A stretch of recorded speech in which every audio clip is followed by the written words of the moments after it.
Gimana jadinya kalau kedamaian dunia setelah jatuhnya Raja Iblis justru jadi mimpi buruk buat pedagang kecil? Murabito, si pemilik toko perlengkapan di desa pemula, terancam gulung tikar karena udah nggak ada lagi petualang baru yang butuh barangnya. Tapi di tengah keputusasaannya, dia malah kedatangan seorang loli misterius bernama Mao, yang ternyata adalah sang mantan Raja Iblis itu sendiri. Bukannya musuhan, mereka berdua malah bikin aliansi kocak buat nyelamatin toko dari kebangkrutan. Cerita ini diambil dari manga Sudachi no Maujo yang juga jadi anime upcoming. Jadi biar nggak penasaran, langsung aja kita masuk ke ceritanya.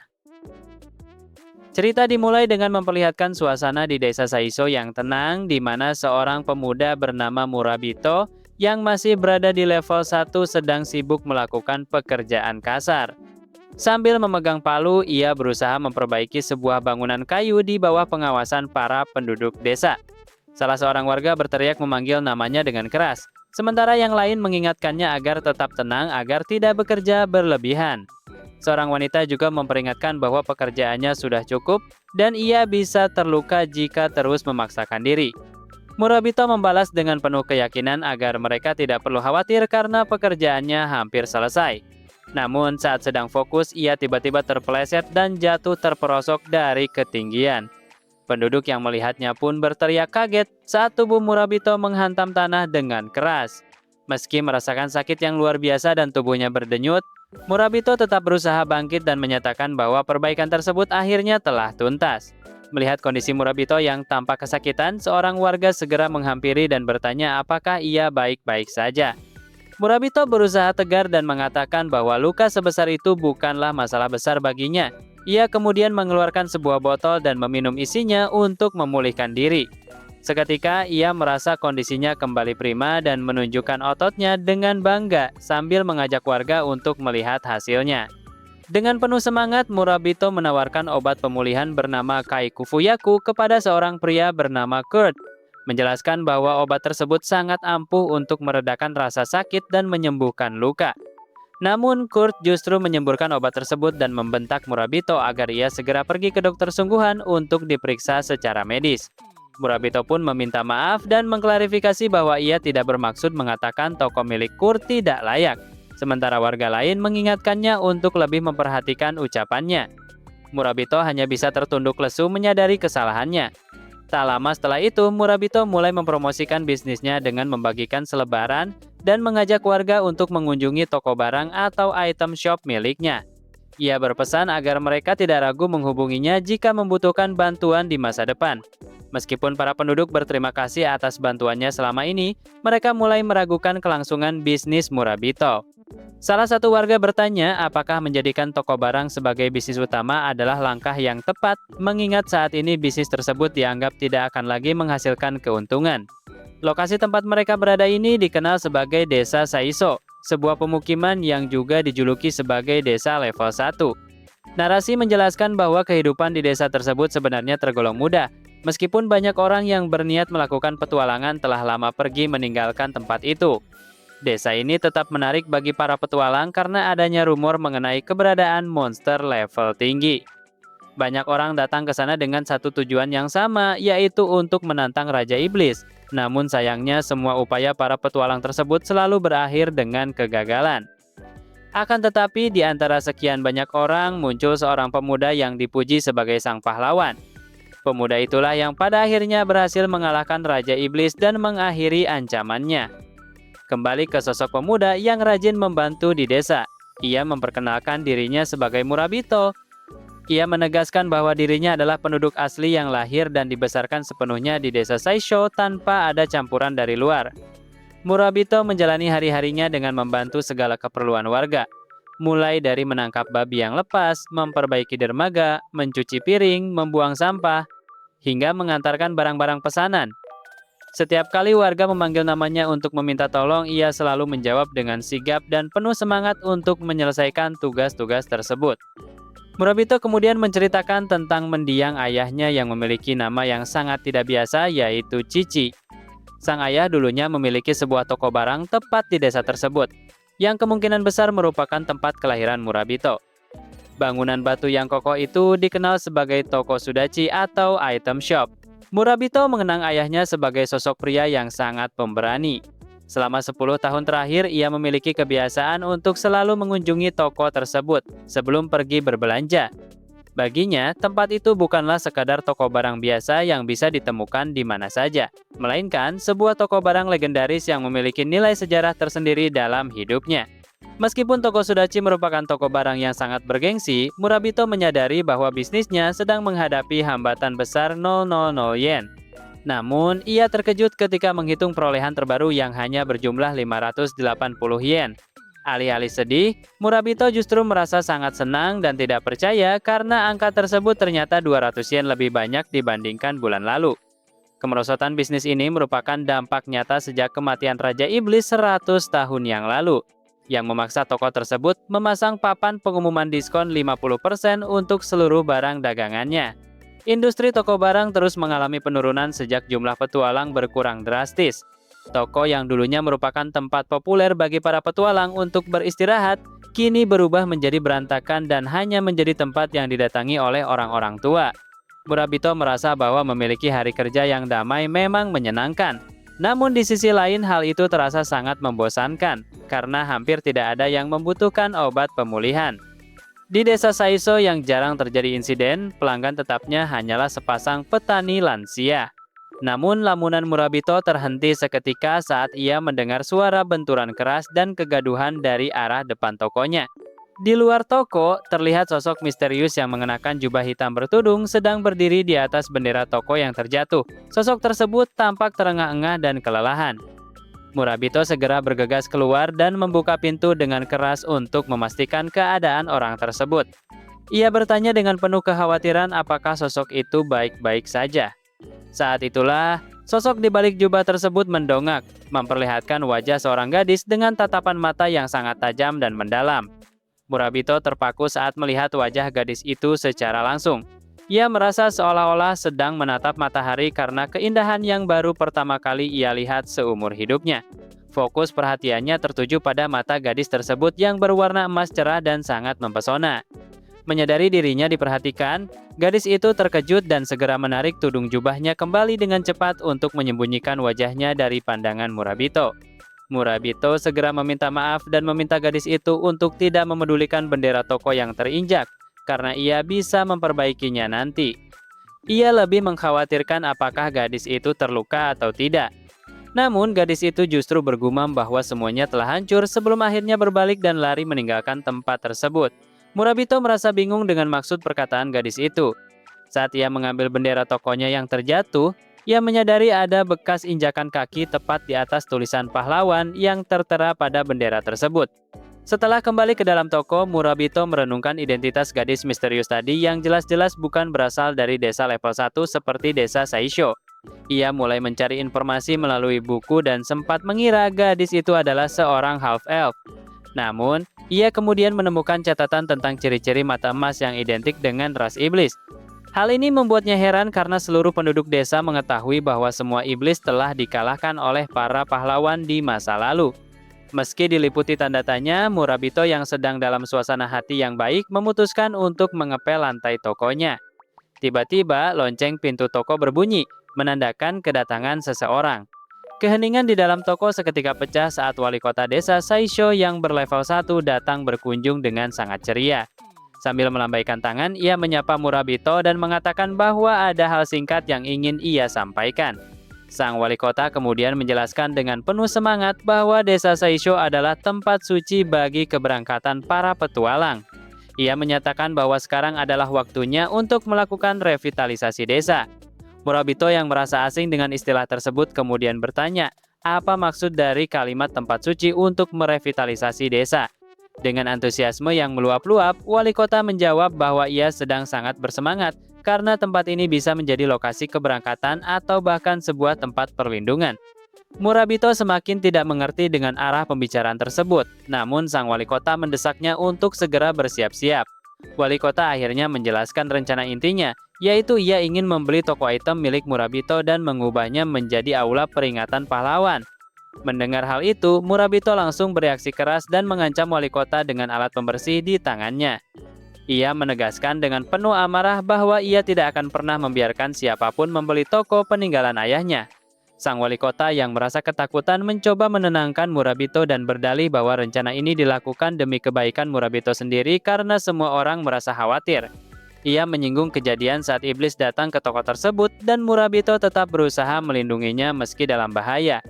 Menurut wali kota, cara Murabito menjalankan bisnis sangat berisiko, sehingga ia menyarankan agar bisnis tersebut diserahkan saja kepada orang dewasa yang lebih berpengalaman.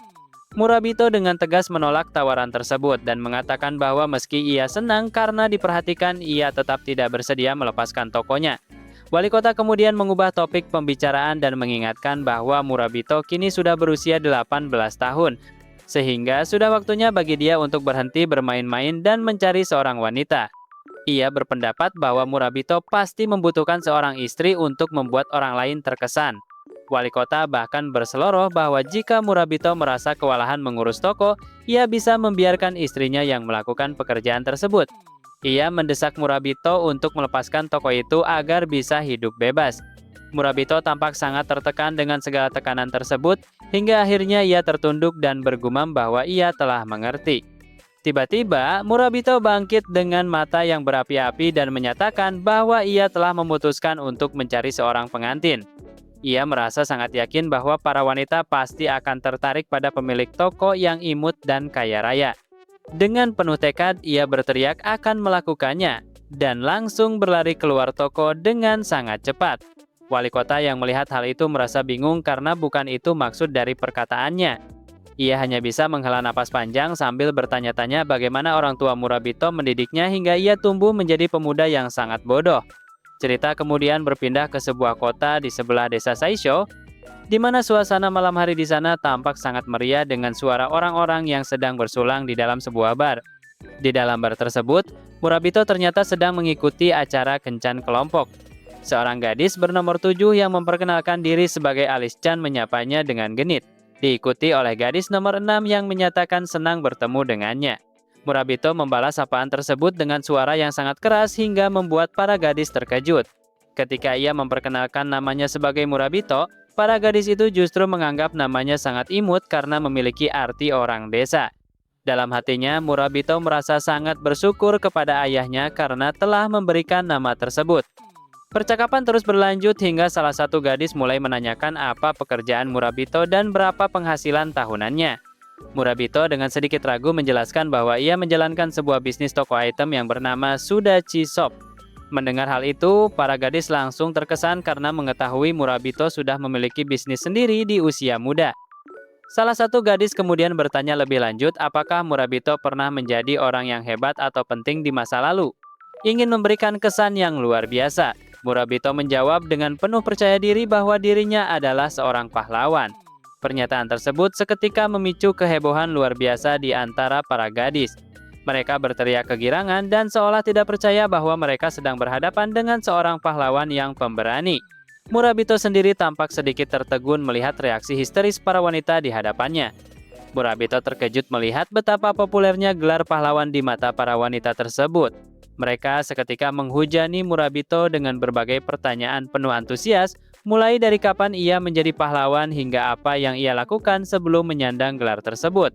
Melihat ketertarikan yang begitu besar, Murabito merasa ini adalah kesempatan emas baginya untuk membuat mereka terkesan. Ia pun mulai bercerita bahwa pada awalnya ia bahkan tidak tahu cara menggunakan pedang, sehingga senjata pertama yang ia gunakan hanyalah sebuah batang kayu biasa. Namun, pengakuan jujur tersebut justru berujung pada bencana. Para gadis itu seketika marah dan menganggap Murabito hanya membual karena sosok pahlawan yang mereka kagumi adalah karakter tampan dari sebuah permainan kartu populer bernama Brave Hero UR. Mereka merasa Murabito telah merusak suasana kencan dan mengusirnya keluar dari bar dengan kasar. Murabito yang terlempar ke jalanan merasa sangat kesal karena mereka menganggapnya pembohong, hanya karena penampilannya tidak seperti pria tampan berotot.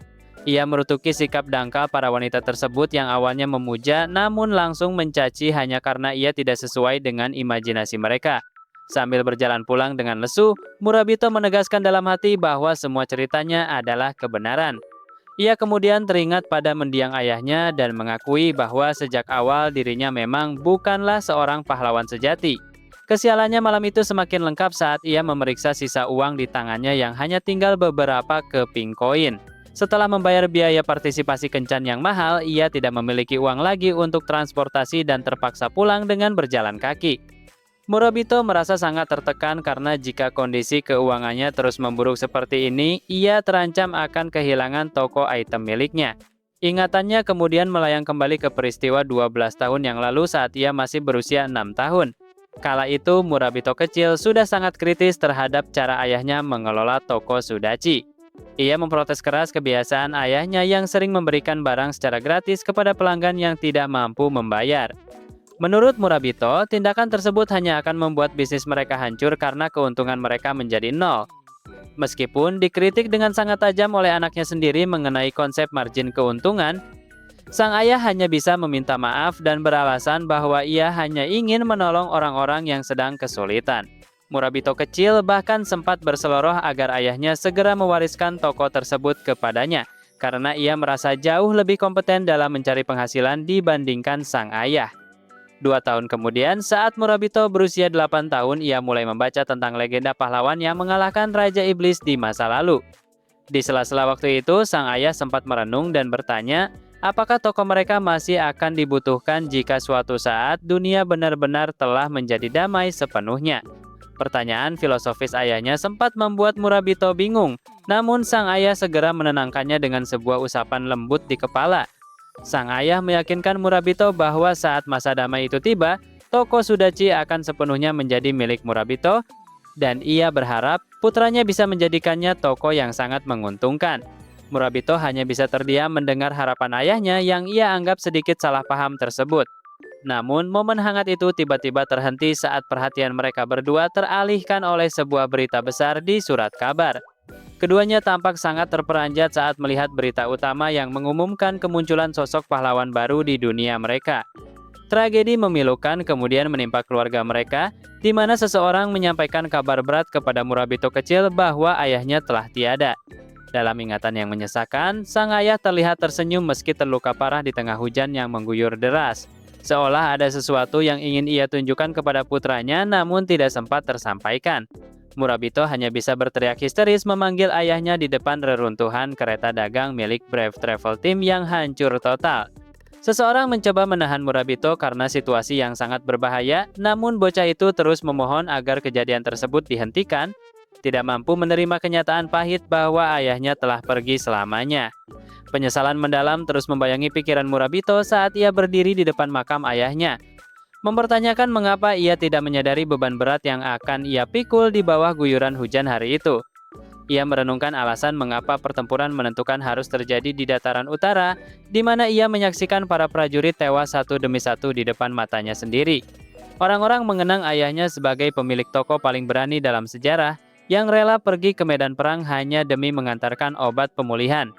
Mengingat pesan terakhir sang ayah, Murabito memutuskan untuk menutup toko tersebut sementara waktu karena konflik yang menyertai namanya. Namun, kecintaannya pada toko itu membuatnya bertekad bahwa ini bukanlah akhir, melainkan sebuah awal untuk membangun sebuah toko item yang membawa kedamaian di dunia yang kini telah terbebas dari sosok Raja Iblis. Kembali ke masa sekarang, Murabito merenung di bawah langit malam yang dipenuhi bintang, menyadari bahwa ternyata mewujudkan kedamaian bagi sebuah bisnis tidaklah semudah yang ia bayangkan.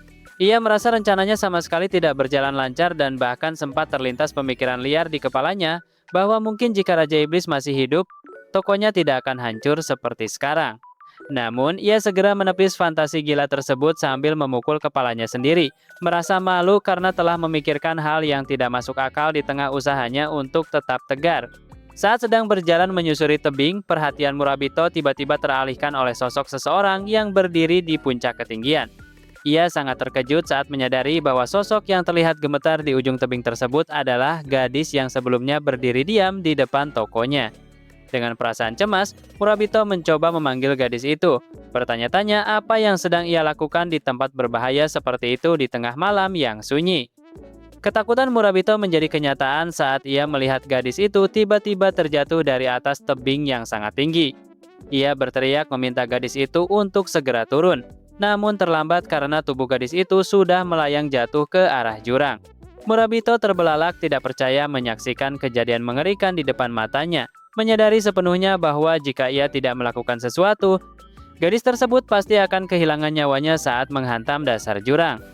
Tanpa membuang waktu, Murabito segera berlari kencang untuk melakukan upaya penyelamatan yang sangat berisiko.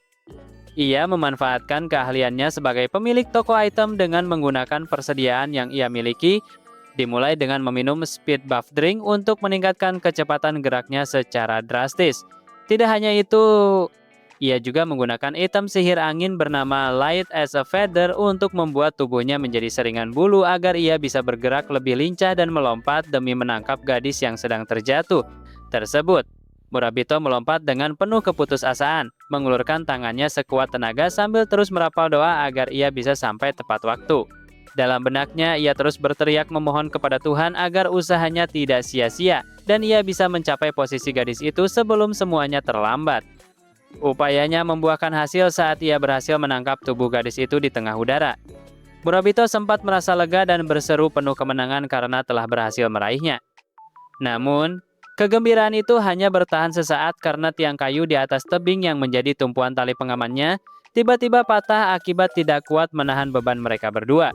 Dengan patahnya tiang tersebut, pegangan mereka terlepas sepenuhnya dan keduanya kembali jatuh bebas menuju dasar jurang yang sangat dalam.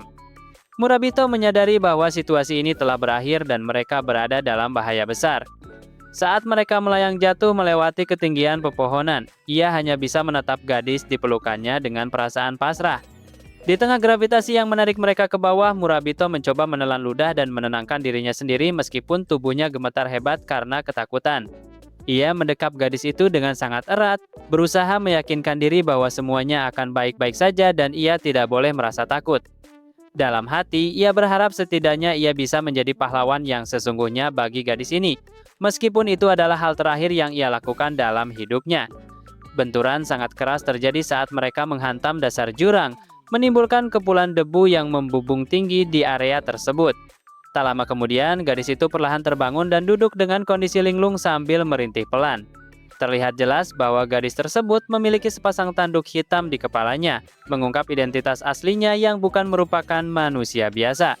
Namun pemandangan tragis terlihat tepat di sampingnya, di mana Murabito tergeletak tak bergerak dengan luka sangat parah di bagian kepala yang mengeluarkan banyak darah.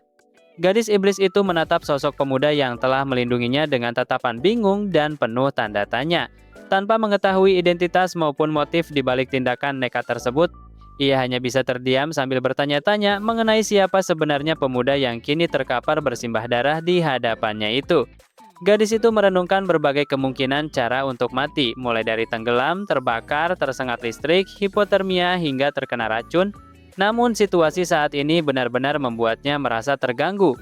Di tengah kebingungannya, sesosok makhluk kecil bernama Kuchimogra muncul dan mengejek situasi tersebut dengan mengatakan bahwa sang putri memang berbeda. Makhluk itu tertawa terbahak-bahak melihat tindakan Murabito yang mati demi melindungi seorang gadis yang bahkan belum pernah ia temui sebelumnya. Kuchimogra menganggap tindakan pemuda itu sangat murah hati namun konyol, karena ia berkorban tanpa mengetahui bahwa gadis yang dilindunginya sebenarnya adalah sosok yang abadi. Ia menyimpulkan bahwa Murabito pasti salah paham karena penampilan sang putri yang terlihat seperti gadis muda. Dan kesalahpahaman itulah yang akhirnya membawa pemuda malang tersebut pada kematiannya. Kuchimogra terus mencecar sang putri dengan pertanyaan mengenai alasan mengapa ia harus terlibat dengan manusia tersebut, sementara sang putri hanya menjawab dengan nada acuh tak acuh. Saat ditanya apakah pemuda itu tidak menunjukkan permusuhan, sang putri membenarkannya, meskipun Kuchimogra terus menuntut jawaban yang lebih pasti. Sambil menghela napas panjang karena merasa sangat frustrasi, sang putri duduk bersimpuh di samping tubuh Murabito yang tergeletak bersimbah darah. Ia menatap lekat-lekat wajah pemuda yang telah mengorbankan nyawa untuknya itu dengan tatapan yang sulit diartikan, merenungi tragedi yang baru saja terjadi di depan matanya. Kuchimogra tertawa mengejek saat melihat sang putri tampak mempedulikan seorang manusia. Namun sang putri terdiam sambil mengenang kembali momen saat Murabito tersenyum ramah dan bertanya apakah ia baik-baik saja. Ia menyadari bahwa manusia ini telah menunjukkan kepedulian padanya sebanyak 2 kali. Karena merasa kesal dengan ocehan pengikutnya, sang putri mencubit tubuh Kuchimogra hingga makhluk itu berkeringat dingin dan ketakutan. Sang putri merasa bahwa sensasi ini sangat buruk, di mana seorang manusia menunjukkan belas kasihan kepada seekor iblis. Sambil menatap tetesan darah yang jatuh, ia merasa terganggu oleh kenyataan bahwa ada manusia yang bertindak sejauh itu untuk kaumnya. Sang putri akhirnya memutuskan untuk mengambil tindakan dengan memberikan darahnya kepada Murabito, sebuah proses yang akan menentukan apakah pemuda itu akan menjadi anggota Kenzoku atau mati begitu saja. Ia merasa tertarik dengan hasilnya karena ini adalah pertama kalinya ia memberikan darah kepada manusia. Sembari berdoa agar Murabito tidak berakhir menjadi mayat yang buruk rupa. Tiba-tiba, Murabito terbangun dengan kaget di dalam sebuah ruangan dan menyadari bahwa ia berada di kamarnya sendiri. Ia merasa sangat bingung dan bertanya-tanya, apakah kejadian menyelamatkan gadis itu hanyalah sebuah mimpi, apalagi kepalanya terasa sangat sakit seperti sedang mabuk berat. Namun, lamunannya terputus saat seseorang berlari ke arah pintunya sambil berteriak bahwa ada berita buruk yang harus segera disampaikan. Murabito mencoba menjelaskan kepada wali kota bahwa ia baru saja merasa seperti bangun dari kematian dan merasa sangat tidak enak badan. Namun, sang wali kota justru mendesaknya untuk segera bergegas karena mereka sedang bersiap untuk membuka toko. Murabito pun berjalan menyusuri desa Saisho dengan perasaan linglung, sementara para penduduk desa tampak sibuk dengan aktivitas mereka. Narasi menjelaskan bahwa penduduk di desa ini merupakan saksi sejarah di mana seorang pahlawan pernah bertempur melawan Raja Iblis dalam perang besar di masa lalu. Di tengah suasana desa yang tampak normal, para penduduk saling menyapa dengan ramah seolah tidak terjadi sesuatu yang luar biasa semalam. Kejutan besar terjadi ketika para ksatria kerajaan tiba di toko tersebut, dipimpin oleh Kapten Julius yang berada di level 43. Kedatangan mereka disambut dengan sangat antusias oleh Murabito dan sang wali kota yang memberikan salam selamat datang dengan mata berbinar. Murabito kemudian bertanya kepada wali kota mengenai alasan kehadiran para ksatria kerajaan di tempat terpencil seperti itu. Wali kota menjelaskan bahwa mereka sedang dalam misi inspeksi namun kereta mereka tergelincir, menyebabkan banyak ksatria yang terluka sehingga mereka perlu menyetok ulang obat pemulihan dalam jumlah besar. Kapten Julius pun mulai memperhatikan barang-barang yang tersedia di toko tersebut dengan saksama. Kapten Julius kemudian bertanya mengenai keberadaan ramuan eliksir di toko tersebut. Namun sang wali kota dengan penuh rasa bersalah memohon maaf karena mereka tidak menyediakan barang tersebut di sana. Mendengar hal itu, Julius tampak sangat terkejut karena permintaannya tidak bisa dipenuhi. Di sisi lain, para ksatria yang mendampinginya mulai berbisik bahwa jajaran produk di toko ini memang tidak mengesankan dan jauh berbeda dengan kualitas barang yang ada di ibu kota kerajaan. Murabito yang mendengar percakapan itu pun mulai menyadari betapa istimewanya eliksir yang dijelaskan sebagai obat pemulihan tingkat tinggi yang sangat langka dan berstatus barang sangat berharga. Bagi penduduk desa level 1 seperti mereka, melihat barang semacam itu saja sudah merupakan kemustahilan, apalagi menyediakannya di toko. Hal ini justru memicu rasa penasaran.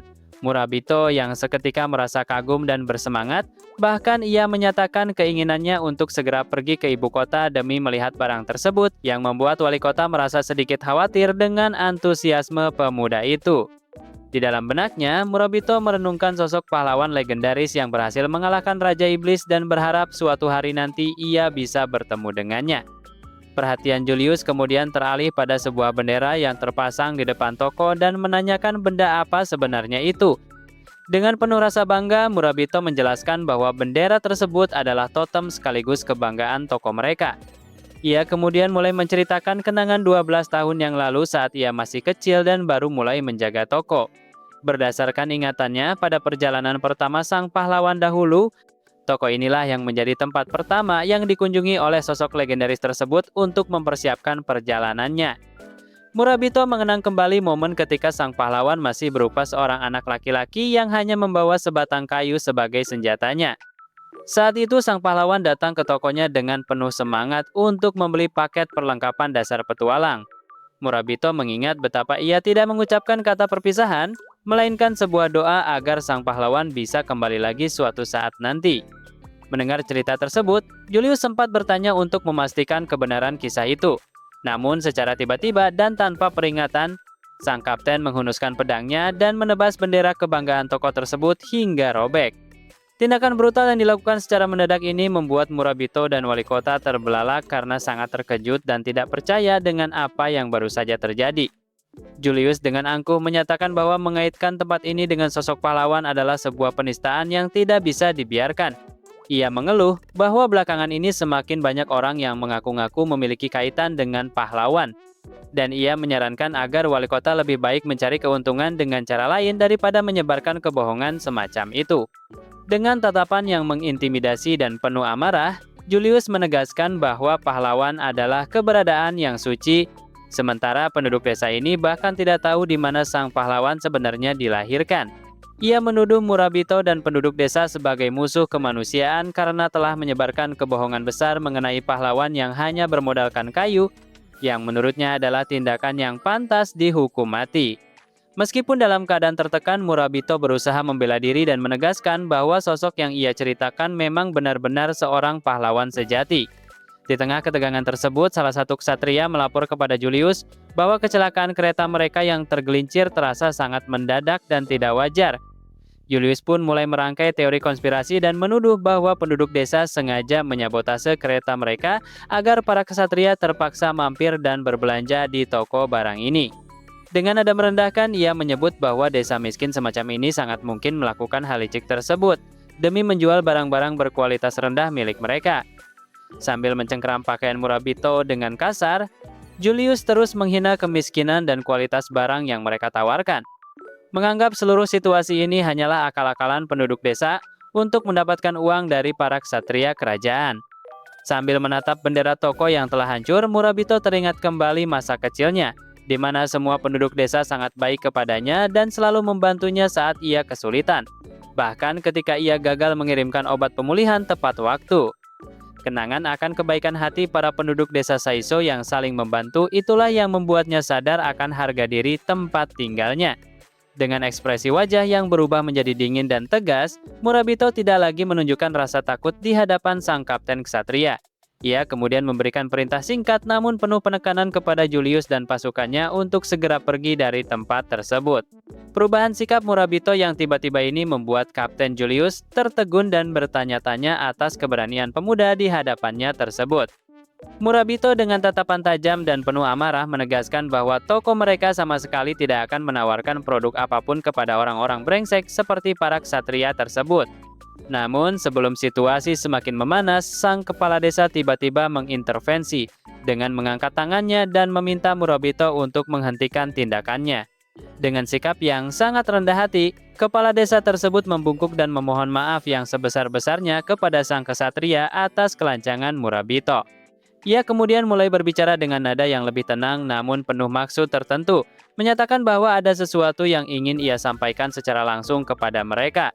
Kepala desa melanjutkan penjelasannya dengan membantah secara tegas bahwa tidak ada penduduk desa yang terlibat dalam kecelakaan kereta mereka.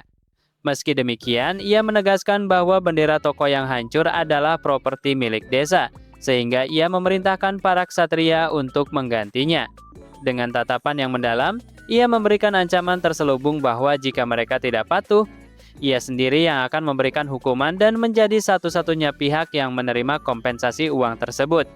Mendengar hal itu, Kapten Julius hanya tersenyum merendahkan dan menyetujui persyaratan tersebut dengan syarat bahwa ia akan mengambil seluruh barang di toko secara gratis sebagai gantinya.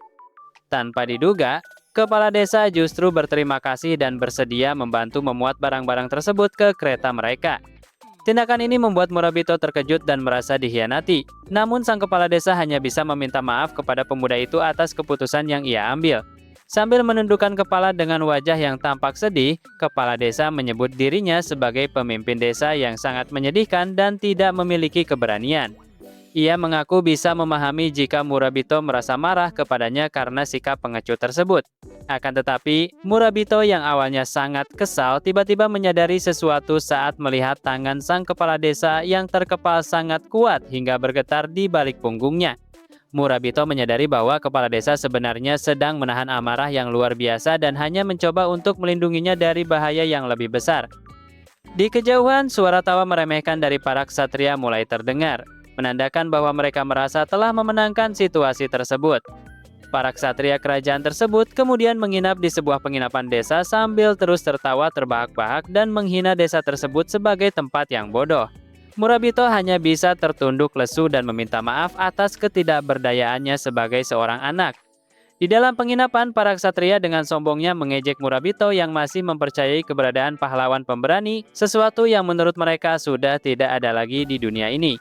Mereka merasa sangat beruntung karena berhasil menjarah banyak obat-obatan secara cuma-cuma dan membayangkan alasan apa yang akan diberikan pemilik toko kepada pelanggan lain atas hilangnya stok barang tersebut. Secara mengejutkan, mereka bahkan mengakui bahwa penyebab sebenarnya roda kereta mereka lepas adalah karena mereka melewatkan perawatan rutin, dan tuduhan terhadap penduduk desa hanyalah akal-akalan belaka. Mereka terus menertawakan wajah sang kepala desa yang mereka anggap sangat malang, merasa bangga karena telah menghemat biaya pengeluaran selama seminggu berkat kelicikan mereka di desa miskin ini. Di tengah kegembiraan dan tawa kemenangan para ksatria, tiba-tiba terdengar suara percikan listrik dari lampu gantung di langit-langit penginapan. Tanpa peringatan, seluruh lampu padam dan ruangan menjadi gelap gulita. Para ksatria mulai panik dan bertanya-tanya apa yang sedang terjadi. Mengingat desa ini hanyalah pemukiman level 1 yang seharusnya tidak memiliki masalah teknis seperti itu. Kepanikan semakin meningkat ketika api tiba-tiba muncul dan mulai menyebar, memicu teriakan minta tolong dari para ksatria yang berada di dalam kegelapan. Mereka berteriak memanggil penjaga toko, namun situasi dengan cepat berubah menjadi kacau balau. Di balik kegelapan dan kobaran api yang mulai muncul, sebuah sosok monster raksasa dengan wujud yang mengerikan dan bertaring tajam tiba-tiba menampakkan dirinya tepat di hadapan para ksatria. Kehadiran makhluk buas tersebut membuat atmosfer seketika menjadi mencekam. Kapten Julius dan bawahannya terdiam membatu dengan wajah yang pucat pasi karena ketakutan yang luar biasa. Mereka hanya bisa menelan ludah dengan gemetar saat menyadari bahwa ancaman yang mereka hadapi saat ini jauh lebih mematikan daripada apapun yang pernah mereka bayangkan sebelumnya. Di tempat lain yang tersembunyi, seorang gadis kecil misterius yang mengenakan jubah hitam pekat tampak sedang mengamati situasi dan bergumam bahwa targetnya ternyata tidak mati. Di dekatnya, sesosok makhluk kecil bermata satu yang merupakan pelayannya menyampaikan bahwa ia mendengar rumor tentang desa level 1 yang mulai melemah. Makhluk itu menyatakan bahwa perannya adalah sebagai pelayan bagi sang tuan putri, meskipun di dalam hatinya ia memiliki keinginan untuk bebas. Sang gadis kemudian bertanya hal yang belum pernah ia tanyakan sebelumnya, yaitu mengenai alasan mengapa makhluk itu terus mengikutinya. Pelayan tersebut hanya bisa meminta maaf dan mengakui bahwa ia tidak mampu mengendalikan iblis tersebut. Kembali ke dalam penginapan, Kapten Julius benar-benar tidak percaya dengan apa yang ada di hadapannya. Ia berteriak histeris menanyakan mengapa monster-monster kelas kastel yang sangat kuat bisa muncul di tempat seperti ini. Dalam kepanikan yang luar biasa, ia memohon pertolongan kepada siapapun karena situasi ini benar-benar di luar nalar. Ia terus meratapi nasibnya, mempertanyakan mengapa di sebuah penginapan desa level 1 bisa muncul ancaman yang seharusnya tidak mungkin terjadi di sana. Ketakutannya memuncak saat ia menyadari bahwa ia sedang dikepung oleh sekumpulan monster raksasa yang sangat mematikan. Di tengah keputusasaan Julius, Murabito muncul dari kegelapan dengan aura yang sangat tenang namun mengintimidasi. Ia berjalan mendekat sambil berujar bahwa pada akhirnya karma itu memang nyata. Murabito mengingatkan Julius tentang bagaimana ia telah memperlakukan kepala desa dan penduduk desa lainnya sebagai bahan lelucon, lalu memerintahkannya untuk segera meminta maaf. Julius yang gemetar hanya bisa menunjuk ke arah Murabito dan menuduh bahwa semua kekacauan ini pasti disebabkan oleh toko barang miliknya. Namun Murabito mengabaikan tuduhan itu dan kembali bertanya apakah Julius tidak mendengar perintahnya untuk meminta maaf. Suasana menjadi semakin mencekam ketika wajah Murabito terlihat sangat marah dan penuh penekanan. Dengan suara yang menggelegar, ia memerintahkan Julius untuk meminta maaf kepada semua orang saat itu juga. Julius yang sudah benar-benar hancur mentalnya dan diliputi rasa takut yang amat sangat, akhirnya berteriak sekencang mungkin sambil menangis. Ia memohon ampun dan menyampaikan permintaan maafnya kepada semua orang atas segala perbuatan buruk yang telah ia lakukan. Setelah melihat Julius meminta maaf, Murabito bertanya apakah ksatria itu sudah merenungkan tindakannya. Sambil menuju ke arah pintu keluar, ia memberikan pilihan kepada Julius untuk segera pergi dari sana, atau jika tidak, Murabito sendiri yang akan menunjukkan jalan keluarnya dengan bantuan para monster yang masih mengepung. Tanpa membuang waktu sedikit pun, Julius langsung berlari tunggang langgang keluar dari penginapan tersebut. Ia berteriak histeris ketakutan sambil menegaskan bahwa ia akan segera pergi, melarikan diri secepat mungkin dari ancaman mengerikan tersebut. Penduduk desa hanya bisa terheran-heran melihat sang satria yang mereka anggap sebagai pahlawan, berlari ketakutan sambil berteriak bahwa ada monster di dalam toko. Murabito yang memperhatikan pelarian itu dari kejauhan merasa sangat puas dan merasa perasaannya menjadi lebih baik setelah memberikan pelajaran tersebut. Ia segera menyuruh penduduk untuk bergerak cepat saat kereta kuda Julius terdengar berderit kencang meninggalkan desa. Namun di balik semua kejadian itu ada sebuah pengamatan misterius yang menyadari bahwa orang tersebut memiliki mata emas, sebuah ciri yang tidak diragukan lagi kebenarannya. Pada hari itu, sebuah peristiwa besar telah terjadi yang menandai babak baru dalam sejarah dunia, di mana sang Raja Iblis telah resmi dinyatakan bangkit kembali. Sosok Murabito kini berdiri dengan aura yang sangat berbeda, dikelilingi oleh berbagai monster mengerikan mulai dari naga hingga serigala yang seolah tunduk pada kehadirannya. Murabito merasa sangat terkejut dan tidak percaya saat melihat pantulan dirinya di dalam cermin, sambil mempertanyakan istilah Raja Iblis yang disematkan kepadanya. Ia menyadari bahwa fisiknya telah berubah drastis, di mana sebuah tanduk hitam tumbuh di bagian kanan kepalanya, telinganya menjadi runcing, dan mata kanannya kini berubah total menjadi mata monster dengan pola hitam yang menjalar hingga ke pipinya. Rasa bingung dan takut membuat Murabito merintih kesakitan, namun situasi di dalam ruangan justru semakin tidak terkendali saat monster-monster tersebut mencoba berinteraksi dengannya. Seekor monster babi hutan raksasa menatapnya dengan senyuman lebar, sementara monster kecil lainnya mencoba menjilati wajahnya, yang justru memicu kepanikan luar biasa hingga Murabito berteriak histeris. Dalam kondisi yang kacau tersebut, ia bergerak tak tentu arah dan menabrak berbagai perabotan toko hingga menimbulkan suara benturan yang sangat keras. Sambil terus gemetar hebat dan mengatur napasnya yang memburu, Murabito diliputi kecemasan mengenai apa yang harus ia lakukan selanjutnya, terutama bagaimana reaksi orang-orang jika melihat tanduk yang tumbuh di kepalanya. Di tengah keputusasaan itu, sebuah suara tiba-tiba menyapanya dari arah tangga, membuat Murabito tersentak kaget. Sosok misterius yang duduk di kegelapan tangga itu menyatakan kekagumannya. Karena alih-alih hanya menjadi bagian dari pengikut atau Kenzoku saat dibangkitkan, Murabito justru telah mengambil paksa salah satu kekuatan utama milik sosok tersebut. Ternyata sosok itu adalah gadis yang sebelumnya telah diselamatkan oleh Murabito, yang kini duduk dengan gaya angkuh sambil menyebut Murabito sebagai orang bodoh dan mempertanyakan makhluk apa dia sebenarnya. Murabito yang merasa mengenali gadis itu mencoba memastikan identitasnya. Namun, sebelum ia sempat menyelesaikan kalimatnya, gadis tersebut justru melayangkan serangan fisik yang keras ke arahnya hingga ia berteriak kesakitan. Meskipun Murabito terus mengeluh kesakitan, gadis itu tetap bersikap dingin dan menganggap bahwa situasi ini cukup menguntungkan baginya, walaupun ia menilai Murabito masih terlalu lemah untuk menjadi seorang penerus. Dengan tatapan tajam, ia menawarkan untuk memberikan lebih banyak darahnya jika memang Murabito adalah kandidat penerus yang layak. Di tengah situasi yang mengancam dan membingungkan tersebut, Murabito hanya bisa melontarkan pertanyaan mengenai alasan mengapa gadis itu menyelamatkannya pada saat kejadian sebelumnya. Pertanyaan Murabito mengenai alasan gadis itu menyelamatkannya justru dibalas dengan rentetan pertanyaan sinis. Gadis itu mempertanyakan apakah motif Murabito adalah uang, kekuasaan, atau sekedar keinginan untuk mendapatkan pengakuan. Dengan nada merendahkan, ia memperingatkan Murabito agar tidak bersikap seolah-olah tindakannya didasari oleh kebaikan murni.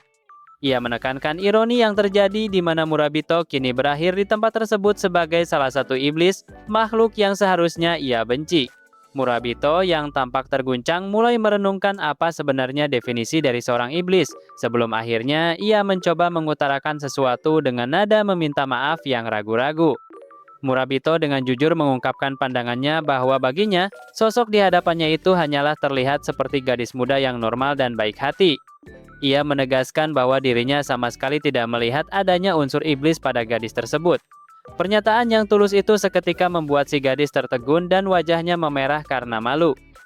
Melihat reaksi yang tak terduga tersebut, Murabito menjadi panik dan berulang kali meminta maaf meski ia sendiri tidak memahami apa yang memicu reaksi tersebut. Di tengah suasana yang canggung, gadis itu akhirnya menanyakan nama sang pemuda, yang kemudian dijawab dengan gugup bahwa namanya adalah Murabito. Suasana yang semula tegang berubah menjadi sangat intim saat gadis itu memegang kedua tangan Murabito dengan lembut. Tanpa memberikan penjelasan apapun, ia menarik tangan pemuda tersebut ke arah wajahnya.